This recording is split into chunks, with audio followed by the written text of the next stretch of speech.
Thank you. Welcome.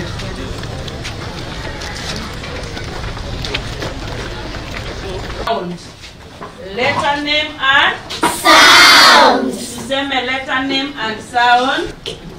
Now the next one we are going to do it first, and then we are going to do it. We are at a very good place now. I think we have achieved about 83%.